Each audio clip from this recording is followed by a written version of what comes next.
Ladies and gentlemen, welcome to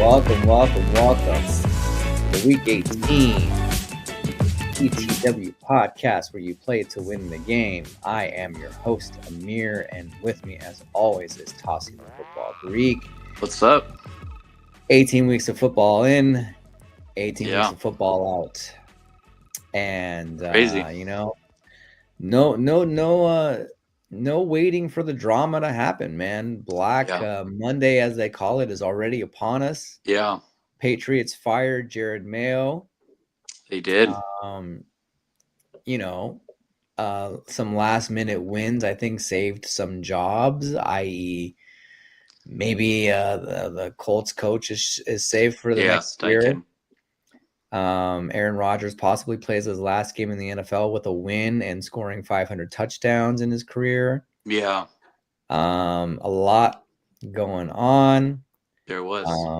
So we are here at the end of the NFL regular season.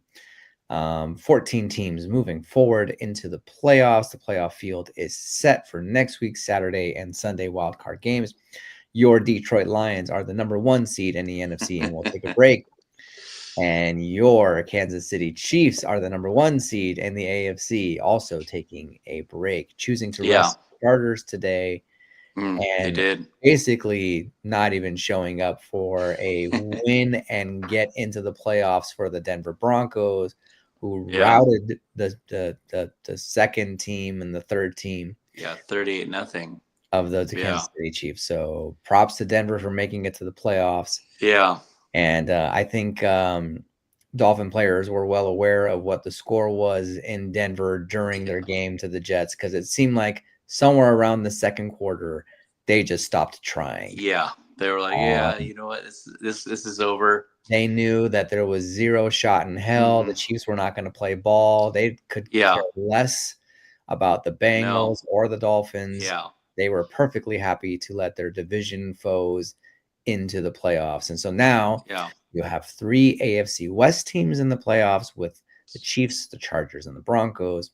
Mm-hmm. On the NFC side, you have 3 NFC North teams with the Lions, the Packers, and the Vikings who lose to Detroit and are a 14-3 team who will be playing in the wild card. That's crazy. That is a huge setup for me to ask you. What are your thoughts, man? There was. So a couple of things. I think the Chiefs definitely play a little possum there because they didn't want to see Joe Burrow in the playoffs. No. And so there's no way they were going to allow him any chance of getting in. And so they were like, okay, let's just rest our starters. Let's just let Denver into the playoffs. Let's let them roll. Like that was like the most obvious setup that I've seen. Oh yeah. On this, it was clear as day that they didn't care. You've got that Denver was getting nothing into the to playoffs. play for. It doesn't help you in your playoff placement at all. Yeah. Why? Yeah. Josh Allen literally ran onto the field for the Buffalo Bills, handed the ball off, and then ran back onto the sidelines and called it a day. That was Josh Allen's day. There was some of that to be known. So I mean, obviously, that's a smart thing to do at this point. I mean, why get your players hurt? I mean, look what can happen. People got hurt today. Like a lot of players got hurt in the Detroit Vikings game, and that game actually meant something, right? They needed both teams needed a bye. Yep. It was very, very important bye. Getting that week off of rest is, especially at this time, and basically guaranteeing yourself a home game in the divisional playoff round is just so huge. So that was a huge win for the Detroit Lions. I honestly, after watching them last week in person, I did not think they were going to stop the Vikings. I thought their defense had no chance against the Vikings because I thought the Vikings, they've been playing really well. Darnold's been playing really well. Jay Jettas, all those guys have been putting up a lot of points. And Detroit, they just stopped them. They let them get to the goal line twice. They had 2 goal line stands. That's pretty much was the difference in the game, because I think if the Vikings were able to score touchdowns in those cases, it probably would have been a lot different. But they ended up not getting the touchdowns. They ended up not getting any points, basically. And then Next thing you know, Detroit kind of figured it out. Jahmyr Gibbs had a monster game. He had 170 total yards, 4 touchdowns, like huge game for him. He stepped up in a major way, helped the Lions, secure the number 1 seed. Yeah. And as far as anything else going on, everybody else pretty much rested their players. Tampa got in for the 4th straight year. They won their division. Yep. And then with the Rams losing to Seattle, Washington's is going to be playing them, and because they snuck up to the 5th seed, the 5th or 6th seed, excuse me. Mm-hmm.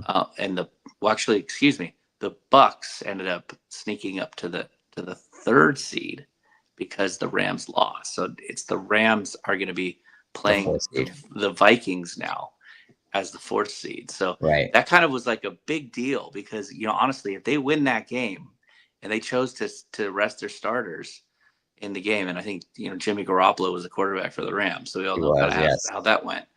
But Seattle with a kind of a big win because, honestly, like playing the Commanders as opposed to playing the Vikings, that's a huge deal for the Rams to move forward in the playoffs. So the Bucks catch a break, they get the big win. Atlanta gets eliminated, and then they end up playing.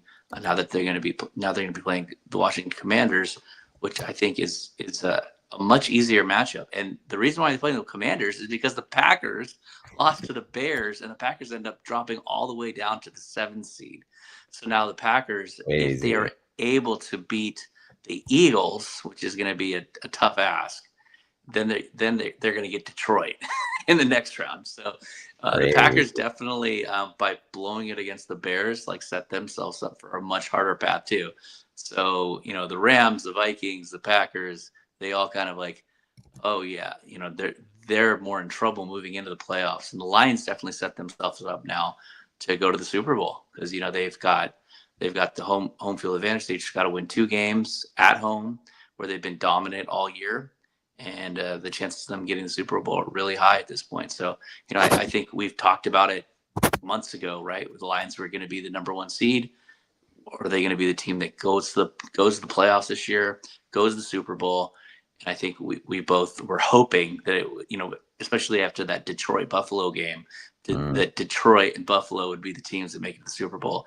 And I think moving forward here, I have a tough time not, unfortunately, saying the Chiefs, who kind of are at all cylinders here. I think that they are probably going to end up being back in the Super Bowl against the Lions. They're hot when they're supposed to be hot. They get hot at the right time. This wild card week is going to be interesting because I honestly can't predict any of these games. Who knows what's going to happen, and I'll share my screen here in a second. Yeah. Who knows what's going to happen here with, teams are the Texans going to show up? Yeah. Are the Steelers going to avoid a 5th straight loss? Are the Broncos actually going to put up a fight in Buffalo against the Bills? Yeah. Packers, can they recover from that loss to Chicago? Yeah. Eagles, right? No. How are the Commanders going to fare against the Bucks? Will Baker Mayfield ball out? And that Vikings Rams game is interesting because according to Dan Campbell, they're going to see that the Lions and Vikings will see each other in 2 weeks. I don't know if you caught that, but at the end of the game, Dan Campbell goes up to Kevin. What's the coach, Minnesota's coach's last name? O'Connell. Thank you, Kevin O'Connell, and says, "I'll see you in 2 weeks." Yeah. So he's already predicting that the Vikings are going to beat the Rams. Yeah. In LA at SoFi. But it's that's a pretty good prediction. I mean, the Rams, they're good, but I mean, they really could have lost the Niners twice. The Niners are a 6-11 team, right? So I mean, I don't think they're going to beat the Vikings. The Vikings are very good and they're a dominant team. So if we were to go through this, my predictions would be the Vikings are going to beat the Rams. I think that Tampa Bay, but Baker Mayfield, they get guys balling. Yeah. They're going to beat Washington, and then I think that the Eagles are going to beat Green Bay. So I think the NFC we're going to see, Tampa Bay and the Eagles play in the divisional round, and then we're going to see the Vikings rematch with the Lions in the divisional round. So I think that's what I think. That's what I'm thinking in the NFC. And then we talked about the AFC. I think, yeah, the Texans, they're not that good. And the Chargers, with Harbaugh, they're going to find a way to do that hardball, right? I call it, where he just Yeah. runs the ball, plays defense, and I Yeah. think that the Chargers will get by the Texans in an upset, and the Ravens are going to roll over the Steelers. They just have the Steelers number. I don't think the Steelers are that good. I feel like after watching them, No, they're kind of unfortunately, the pretending. last few weeks have just kind of, I don't know what happened to Yeah, the Russ Magic. vibe of this team. I don't, it's not all on Russ. It's not Yeah, all on Russ. No, I don't know what happened to the vibe of this team, but it's not the same team that was winning. How many was it? Like 6 in a row, 7 in a yeah. row, something They like won that. a bunch of games in a row, and they won a That was bunch with killing it. Russ. And they were riding high, and they were doing their thing, and then they started to then play their division because they Yeah, didn't play their division the whole season until the end, and they started playing their division. They just started to get their butts whipped. So very it's interesting. just one of those things, like the division, their division, they're not the strength of their division at this point. I think, Yeah, it's definitely the Ravens, and the Ravens are going to win. yeah. And then the other game, the Bills should beat the Denver Broncos at home. Like the Should Bills is have the been, key word. yeah, Absolutely, they should. But Sean Payton, I'm yeah. not going to rule out. I'm not going to rule out Sean Payton. Bo Nix is playing like a man possessed, and And Broncos have that's a even legit defense. they have a great defense. Yeah. Bills do not, Bills do and not. Yeah. it's going to be very interesting what happens there. Will the Bills defense be their underdo, their Yeah. undoing, if you will? I think Um, Josh and Allen will put his with cape on for this game. what's I that? think Josh Allen's going to put his cape on for this game. Sure. I, I, He's putting his cape on all the way to the Super Bowl, in my opinion. I mean, I think yeah. you look at this list of teams in the AFC. If I was a Buffalo Bill fan, none of them would scare me. No, You no. know, um, They've already beaten Kansas City, and I don't think Baltimore's that good. I mean, their defense is not that good this year. I mean, yeah, Nobody's defense is good this year. We thought the yeah, Steelers had the greatest defense in the NFL, and that went to crap. So I mean, yeah, it might be the Vikings, but they just got 30 something points scored on them yeah. by the Lions. So who has the best defense in the NFL? Defense optional. Probably the Seriously. Chiefs. Honestly, even though they got shellacked by the Broncos today, but that was their second team. That But that their game, first. this game, listen, that game shouldn't go in the record books. That game did not It matter was fake. at Yeah, all. In fact, a lot of the Week 18 games didn't matter. Like it just yeah, kind of seemed like we're just kind of playing the playing, whatever, yeah. whatever. And for a last game of the regular season, as an NFL fan, like you pay all this money for Red Zone and what's it called, for Sunday Ticket Yeah. and merchandise and season tickets and et cetera, et cetera. And then you play basically preseason football in the first month of the year, and then you play meaningless football In in the last, January before the yeah, playoffs. It's just, crazy. the Last way two it's weeks. sandwiched is not ideal, Yeah. in my opinion. Honestly, like there was a lot of meaningless games last week too. Like even the Monday night game, the Niners and Detroit, it was like literally had Yeah, no bearing on the season. I none. mean, other than the Niners getting a better draft pick and a better schedule. I mean, because they ended up losing the last couple of games. So Yeah. they ended up, and I wanted them to lose, honestly. I was rooting for them to lose. I wanted them to get a last place schedule. That's what Yep. they got. So next year, moving into next year, they're going to have Easy much pickings. easier opponents. Like I think they're playing the AFC South and the NFC South. And Oof. Okay, so yeah, basically the Jacksonville Jaguars. yeah. And then they're getting the last place teams in all the other divisions. Like they're playing the New York Right. Giants, they're playing the Cleveland Browns. Like so their schedule got so much easier. Like and after this year, which they probably had the hardest schedule out of all the teams. Like Yep. they were saying like their schedule and their amount of rest and everything, like they had the hardest schedule in the NFL by far. They're playing Mm, 4 teams coming off their bye. They had to play in Buffalo in the snow. mm. Buffalo coming off their bye, so there was so many games where it was like, man, Yeah. Niners are just at a disadvantage. Try They're hurt playing, all year. try playing Buffalo in the snow every Yeah, year. yeah, I know Just try doing exactly. that. So yeah, how many games have Miami won? Like 0, right? So 0. Yeah, I don't like think any. it's I don't such a think many teams disadvantage. win in Buffalo, Yeah. my friend, in December. So I'm looking from like a Niners perspective moving into Mhm. next year. Mhm. I think they're going to get healthy. They're going to get McCaffrey back. They're going to they're getting almost a top 10. They get the 11th draft pick Mhm. this year. So I think they can if they make some good draft decisions, like which is kind of questionable for them. They usually draft better late, but hopefully they can have a solid first couple of rounds and shore up the I think the line needs to be shored up for the Niners, but the offense and the defensive line, and I think they can be right back into the playoffs next year and vying for a Super Bowl again.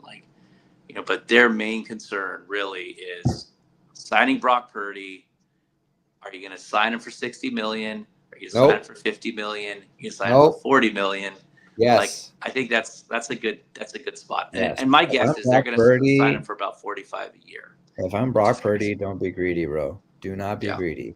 Like, You'll make your 20 million somewhere else. You'll make it in like with Toyota. sponsorships. Mm-hmm. Exactly. You'll make it in sponsorships. Yeah. You'll make it in Subway ads. You'll make it in State Yeah. Farm ads. You'll make it in God knows what Geico ads. Yeah. Yeah, this is where the leadership takes place. And I honestly, Absolutely. I think from what I've seen from Brock Purdy, I don't think he's going to be like demanding to be the highest paid quarterback in the league.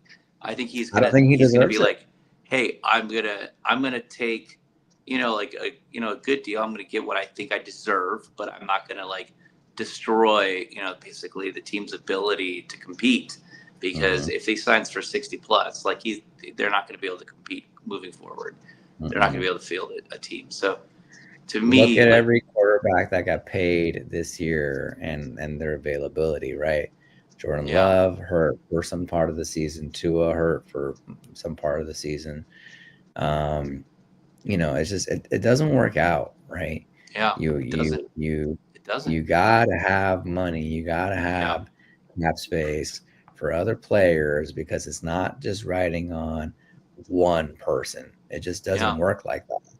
Yeah, and look at the Dolphins. I mean, in review, right? Like they didn't get the win against the Jets, so that didn't matter. Obviously, I think they gave up in the second quarter. Honestly, I think they gave up in the second quarter. But look at them without Tua, though. Like honestly, without Tua, they're terrible. They don't have They're terrible. They're awful. I think for the Dolphins to compete, they need to understand that Tua isn't always going to be healthy, and they're going to need to sign a backup that's capable of stepping in and getting them a couple wins because they got a couple more wins this year and they're in the playoffs. So it's like they were 2-4 without Tua this year, and like if they could have even gone 500, they probably would have. They could have been like won the tiebreaker basically, maybe. Yeah, they were one game away. They were one game. They basically, if Tua doesn't lower his head in week 2 for a meaningless first down in the red zone, theoretically, most likely, Miami wins the Monday night game against Tennessee. Miami wins the week 6 game against the Colts. Yeah. And they could have easily gotten to 10. And Miami wins this game against the Jets because or maybe by that point, like they would have locked in a playoff spot. He probably would have played like a half and then rested the second half, and it wouldn't have mattered if they had won or lost. But no, this is a hard lesson in it doesn't matter. We talked about this at the very beginning of the season and comparing it to the Lakers. I forgot what year it was, but when the Lakers had like Steve Nash and Kobe and all the old guys, smorgasbord of other people, and everyone thought it was going to be like this amazing, ridiculous team, and they sucked. They weren't great, and because you need synergy, you need chemistry, you need leadership, you need this, you need that, you need pieces that complement one another. And I've said it for a few weeks now on this podcast, but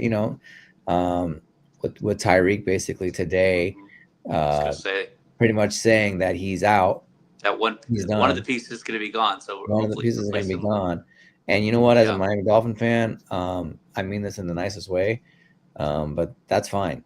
That's okay, because the truth of the matter is that, and that's not just Tyreek. Every player, when the games truly mattered, they didn't show up. Yeah. Never showed Yeah. up. You know, It seemed like that. none of the players could like, I mean, put the team on honest. their backs and say, "Let's go, follow me. I got us." None of them did, unfortunately. It's a So very do you think? lackadaisical organization, unfortunately. And with Yeah. Stephen Ross's today, he announced his commitment to Mike McDaniel and Chris Greer, the GM, for next year. So it's going to be more of the same. It's going to Yeah. be another 9-8 season, another 8-9 season. Yeah. Beat the crappy teams, lose to the good to great teams, maybe sneak into the playoffs and get out. Wild card week number one. Yeah. It is I what think it is. it's. I mean, losing Tyreek's going to be really tough for you guys to like, because that's what made you good last year. Is that Tariq to a connection? I mean, he had so many touchdowns, so many like huge monster games. I, I I, mean, to the point where he's number one in the NFL top 100 list. so I have an opinion on that. Yeah. While I do agree that Tyreek adds a lot, I'm not saying he doesn't. I also wouldn't argue about the idea that that the focus on Tyreek might be a detriment to the team. Yeah. Because you keep calling plays in mind, thinking I have the best player in the NFL on my team.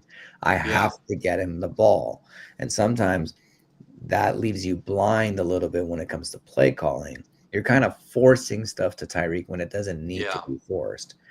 And unless he's like one on one running down the field, um, he wasn't like a big viable option. Like, what's the point of No. throwing him a screen pass for 10 yards and then him gaining like 5 yards of yak afterwards? I'm sorry, most receivers in the NFL can do that. That doesn't make Yeah. him special. What makes him special is his speed and his ability to maneuver while he gets the ball, yards after catch, and all that kind of stuff. Yeah. The last 2 years, that hasn't been the case because defenses figured out how Miami was using Tyreek Hill. And so Yeah. they basically just doubled him on every play. And so, like, Yeah. it took away that deep threat. And so Yeah. when you take away the deep threat and you're running screens and you're running trick plays and you're running, misdirections and blah, blah, blah, whatever. And the next thing, okay, fine. Jalen Waddle can do that. River Yeah. Cracraft can do that. Jonnu Smith had an amazing year this year as a Miami Dolphin. He did. So will there be a loss with Tyreek leaving? Absolutely. But like, do I think him leaving is going to result in the team going from this year 8-9 to like 5-11? No, I don't. I think just like the Bills found their way without Stephon Diggs, I think Miami will do the same. I think there are receivers that you can plug and play. Again, I'm not saying that they're equal to Tyreek. I'm not saying that because Tyreek Yeah. will go to another team next year. I already knew this was going to happen. Either he wanted out or Miami was gonna get out of that contract because it just doesn't make sense for them. I read an article today also about the landing spots that would make the most sense, and they all Yeah. seem very intriguing. The article was talking about the Chargers, Yeah. the Commanders, Yeah. and I cannot remember the third team. The Chargers, and the Broncos. Yeah. The Chargers, the Commanders, and the Broncos, right? Teams I with think the young Commanders look quarterbacks who crazy. have a lot of potential, Mhm. who have good defenses, Yeah. right? Who are who can A get piece away. a shot in the arm when it comes to offense. Tyreek can Yeah. have a good 2 or 3 plays a game, but not be the focal point of the team. And the problem with him as a Dolphin was he was very much the focal point of the team. Yeah. He's not a good leader. He's not like a role model. Like this If is you could our leader. stop Tyreek Yeah. Hill, if you could stop Tyreek Hill, you had a good chance of beating the Dolphins, Yeah. right?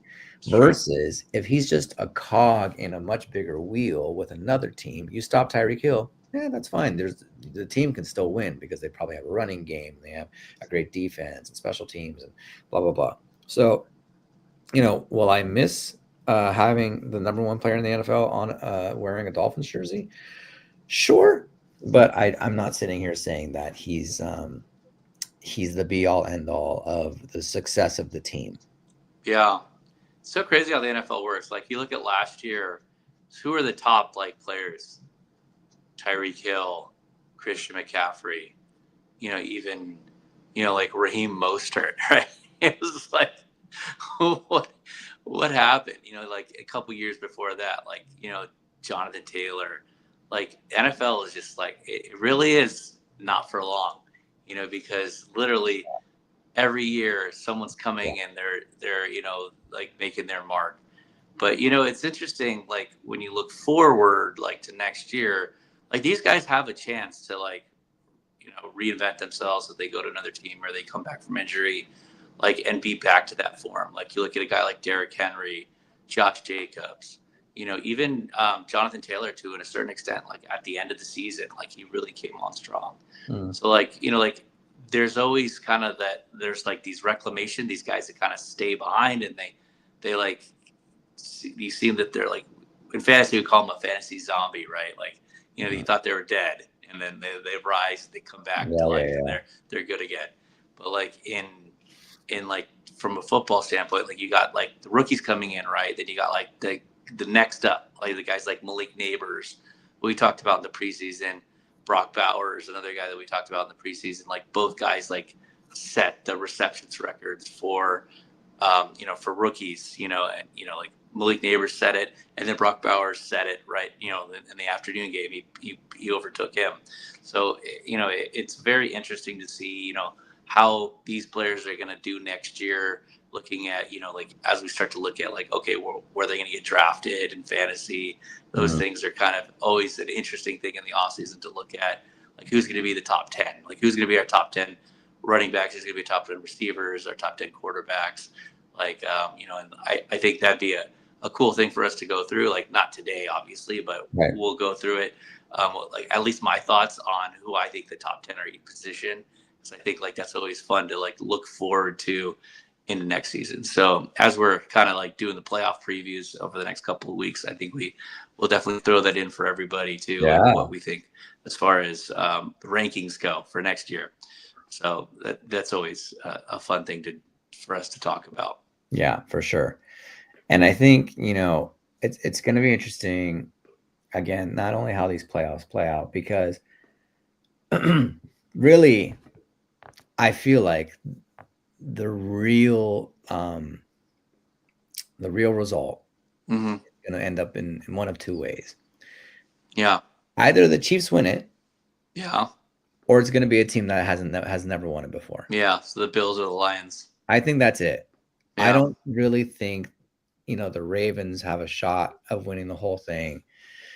It could be the Chargers. Although I don't know. I don't think. I don't know. I don't think Harbaugh. The Chargers Harbaugh has that magic, but like, he'll take his lumps like he always has. Like he'll probably fall short this year. Then you have to get a guy like Tyreek Hill for next year. Like then you're looking at like Ladd McConkey, Tyreek Hill, like Quentin Johnson. Like all of a sudden you got like a real formidable offensive team, and then you got J.K. Dobbins coming back, who's looked awesome. And so then you've already got the defensive guys with Bosa and Khalil Mack and those guys. So Chargers are definitely like on the come up. So Tyreek would love LA. If he loved Miami, he would love LA. Yeah, he can't go from Miami to like Tennessee. You know what I mean? He's got to go somewhere happening. He'll go to LA. Or maybe Vegas. You never know. But maybe Vegas. He the way he made it sound like in his post game talk with the media, and it wasn't official, it was like in a locker room that they were talking to him. Yeah, you could just see how frustrated he was. Well, not because a lot of dudes are just happy to be there, happy to collect their checks, live in Miami, living the good life, blah blah blah, this, that, whatever, and the next thing. But Tyreek, at the end of the day, is a competitor. He wants to win. He wants to play. Mm-hmm. Very interesting stat. His first time in his career that he hasn't made the playoffs. Yeah. Very interesting stat, right? And so, for the first time, he's sitting home during the playoffs, during the stretch of the playoffs. And so he wants to play for a winner. I think he wants to win another ring. I think he wants to prove that he can do it without Mahomes, that he could do it without Reed. Although he might go back to them. I mean, who knows, right? I mean, he could. He very well could go back he to could be Kansas like, City. yeah, y'all take me back. I don't Yeah, know if they'll take him at the we'll salary see. that he has, because the salary that he has is guaranteed, right? Yeah. That's the newscast salary that he signed with the Dolphins, right? So So the Dolphins would have to trade him. they have to trade him. Honestly, Miami, yeah, who I would. Miami has him for the next 3 years if they want to. Yeah, Um, I think that so if I'm the they're trading Niners, him for sure. if I'm the Niners, I try to trade like either Debo Samuel or Brandon Ayuk for Tyreek Hill next year. I mean, I'll take Samuel. I don't want Ayuk. I don't want someone coming off of ACL. yeah. I'll take Ayuk. I mean, But I I mean, if think I'm the Niners, that's what I do. I probably no, I cut understand. Debo and I trade for Tyreek, and then Yeah, I keep Juwan Jennings as a possession receiver, and you have Tyreek going deep. yeah. Like You I have Ricky think, Pearsall. and then you have Pearsall coming up, Yeah, who's surged some a little bit in the last couple of games. So I for think they sure. would be okay. Yeah. But and then they get McCaffrey coming back. So and then they're going to lose Jordan Mason because I think he's a free agent. And Garendo got hurt, so who knows? But they're pretty good about filling the running back room with guys. Like as long as McCaffrey comes back healthy next year, they'll be fine. Yeah. Running back. But like looking at the AFC, like going back to the playoffs, I know we didn't kind of like wrap up like what we were gonna to say, but I think that Buffalo is gonna be in the division against the Ravens. So like they're gonna have that's gonna be a tough path, right? That path, because I do think that that the Chargers are going to actually beat the Texans. Okay. So to me, I think the Chargers are going to be playing Kansas City. Yeah. And we're going to get Buffalo the Ravens. So like the Chiefs are going to like kind of have an easier path. They're going to get the Chargers, team that they've dominated. And then they're going to get the winner of Buffalo and Baltimore. And I do think that Buffalo's going to win. Yeah. So to me, I think it's going to be, and I think the NFL wants this too. Yeah, they want Kansas City and Buffalo again, because every time they meet in the playoffs, man, it is fireworks. Well, let's predict this. Okay, so let's go from the NFC side first. Okay, so let's start with 2-7. Philly, Green Bay. What do you got there? So I think Philly's going to win. I mean, Philly. I mean, I think that Jalen Hurts is going to play. But I mean, like, I think he is, but who knows? I mean, he's been out like 3 weeks with a concussion.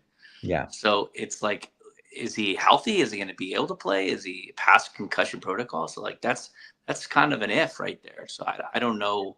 I haven't heard anything coming out of Philly, but all indications is he's going to play. And I think Sirianni said as much, but who knows, right? So if he doesn't play, that's huge. Like, I think that will change my decision, because I don't think just Saquon couldn't carry the Eagles like that. I think they do need somewhat of a quarterback play, and like I don't know, if what Kenny Pickett or whoever's playing quarterback for them is going to be able to beat Green Bay. But if Hurts is there, I'm going to pick the Eagles to win, and then I think the Vikings are going to beat the Rams. The Rams are going to be tough, but like, I think the Vikings are just going to blitz the crap out of Matthew Stafford. And like, if you get pressure to Stafford, he gets freaked out. Yeah. You hit him a couple of times. And then who's winning? Tampa Bay, Washington. Tampa Bay. All right. So we've got Philly moving on, Tampa Bay moving on, and Vikings moving on. So if that's the case, then it does become Detroit and Minnesota. Yeah. Right? So Detroit, Minnesota rematch. Yeah. Who wins? Detroit's going to win. Detroit wins. Yeah. And Detroit just is better than Minnesota. I mean, they showed it tonight. I mean, Detroit was like undermanned. And, getting Alex Anzalone back for this game, like, he was huge. Yeah. He was all over the place. And they really needed, that was a shot in the arm that they needed on defense, because their defense was so bad against the Niners. I was like, damn, these guys stink. They did lose their cornerback, though, who was playing really well. So he's going to be out. And, they've got some other guys out. But I still think the Lions would take care of the Vikings in a rematch. So we're looking at the Lions in the championship game, and I think it's going to be the Eagles. I mean, the Eagles are going to be Tampa Bay this year. Okay. Like, I know last year they didn't. I think they lost to Tampa Bay, I want to say. So then we've got Detroit, Philly. Detroit hosting the NFC Championship. Yeah. I think Detroit wins that. Yeah. And I know that we kind of talked about that's what probably was going to be. And we are thinking maybe Philly could win that game. But what I've seen from Detroit is they're probably going to be there unless unless Philly stops the run game of Detroit and they put it on Jared Goff to win the game. I think that's that's the key to Philly's victory. They run the ball with Saquon and they make Jared Goff turn into who Jared Goff usually is. Former Super Bowl playing quarterback, Jared Goff. Yeah, I know. But look what Belichick did to him in the Super Bowl. I mean, it just like if they turn him into that Jared Goff, and they do this, the Niners did it to him last year in the championship game too. Yeah. Like he could not make plays down the stretch, and when they needed it, and they ended up losing the game. They got out to a big lead because they were running the crap out of the ball. Like they just beat the Niners down in the first half running the ball. And as soon as the Niners kind of stepped up and stopped the run game, then they couldn't throw the ball really on them anymore. And that's how you beat the Detroit Lions. You got to make them try to throw the ball and stop the run. That's really where let's go through the AFC side quickly. So just quick responses here. Yeah. Buffalo, Denver. Yeah. I mean, Buffalo should win this game. I mean, Buffalo's been a top team in the AFC all year. Josh Allen's been playing. He's probably going to win MVP. I think that Buffalo should win this game. They should. I mean, it's not going to be an easy game, but I think Allen will put his cape on and he'll give Buffalo the win. I think Baltimore's going to win easy. I don't think Pittsburgh's that good. And then Chargers, Houston. Yeah, we thought that Chargers are going to move forward. Yeah, I think the Chargers are going to grind it out. You know, they're going to play that defensive ball. I mean, CJ Stroud does not look good. If you can stop the run against Houston, just like Detroit, if you can stop the run, if you can stop Mixon, you can make CJ Stroud try to beat you right now. He can't do it. He can't do it. And I think that's how the Chargers are going to play. They're going to play stout defense, and then they're going to run the ball against Houston, and they're going to be able to beat them. So yeah, I think it's Chargers, Kansas City, and Buffalo, Baltimore. All right, so Chargers, Kansas City, division game. It's pretty easy. This is Kansas City. You know. Okay. This is what they do. Baltimore and Buffalo. Yeah. Who you got there? I think Buffalo's going to keep it rolling, and Baltimore's defense is not good this year. And if you want to put a shootout between him and Josh Allen and Lamar Jackson, and if it's in Buffalo, right? It's in Buffalo. That's like the key. And it's probably going to be crummy weather. Mm-hmm. And I just don't see Lamar. He doesn't do well in that. Like he doesn't do well if the elements are a little too tough on him. He needs a fast track. Like that's how he plays his best. Yep. And when you put him in that sloshy, or the snow or something like that, he doesn't excel. He's not Josh Allen in that sense. Yep. So I think that it's going to be Buffalo and Kansas City, and then it's going to be a shootout, man. It's going to be one of those games, another one of those classic Buffalo Kansas City games. But I think this is the year that Buffalo has the number. I think it's going to be Detroit and Buffalo in the Super Bowl. I think we talked about this like a month ago, maybe even longer, that it was going to be Buffalo, Detroit. And honestly, I would love to say Detroit, because like I know that those guys have been, like dying for a championship, but I just think it's Buffalo's year. And we've kind of they met in week 11. They met in week 11. Buffalo won 30-21. Yeah, the game was in Buffalo. Yeah, right? So that'll be a key difference. Yeah, we're going to be on a fast track. You're going to be in a dome in New Orleans, so that will favor Detroit and their style of play for sure. But Buffalo, who's going to stop them? Who's going to stop Josh Allen? Right? Detroit's not going to stop them now with their defense. So I think that Buffalo wins the Super Bowl this year. That's my take. So okay, I don't know. Do you have any other take on it there? Yeah, I think the Texans are winning the whole thing. No, I'm kidding. I wouldn't be surprised if the Bills won. Josh Allen again. This is coming from a Dolphin fan. I think is like the real deal. Yeah. And He's so got to get over that hump, man. And I think he will. Got to get I past think Sean Mahomes. McDermott will. I think they have the best version of their team that they've had, in the Josh Allen years this year. They've been incredible this year. Some fluky losses, right? Mm-hmm. But like overall, like a really good season. I wouldn't be surprised, and my heart put some would money be on really it. happy.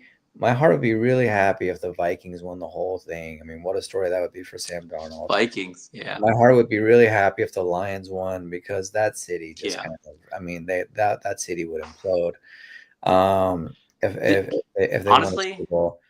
Darnold, But of all the teams, to be honest with you, and I want to get this off my chest, the teams that like. For me, I'd be like, if they won would be like the Packers or, the Ravens or, possible. What's that? I mean, the Ravens have, right. No, I mean, but like if the Ravens win, I'd just be like, okay. Yeah. I mean, Ravens could do it. I mean, if they lean more on Derrick Henry and, they put less on Lamar, that's how they could go into Buffalo and win. Yeah. It's like they just run the shit out of the ball. And they control the clock and they control Josh Allen's ability to score and, get the ball. Like that's their path to victory if they go up to Buffalo. Yeah. But I'm all about stories. For me, like the story is the cool part of the sport. The sport itself is awesome, but the stories behind it are the reason why I stay invested. And, if I have a particular team that I like, then, obviously wanting to see them do well. But when they don't do well and I don't have an option to watch my team do well, then for me, I'm invested in the story, right? Like, what is, the underdog story? And, well, Darnold definitely would be an underdog story. But, I mean, like you saw tonight, like he did not look ready for the moment. He was overthrowing guys. He looked like he wasn't making a quick read decision. Like on all the goal line plays, it wasn't like step back, go. He was like, and then, he wasn't doing, he would look flustered. He looked like he was seeing ghosts again. The good news is if they take care of the Rams, he'll get another shot. Right? And we'll see if Sam Darnold can make the fairy tale come true. Absolutely. Probably not. Absolutely. Well, folks, we have been streaming for some time now. We're going to call it a day. Thank you for joining us for the entire regular season here at the Pizza Podcast. Yeah. And a reminder that if you want to join us for more content, you can like and subscribe to the Pizza Podcast on YouTube. We are also streaming on Instagram. And this episode and all our episodes are available on Apple Podcasts, Spotify, and wherever you listen to your podcast. Until next time, my name is Amir. This is Toss of the Football Greek. We'll see you all next time. See you all next time.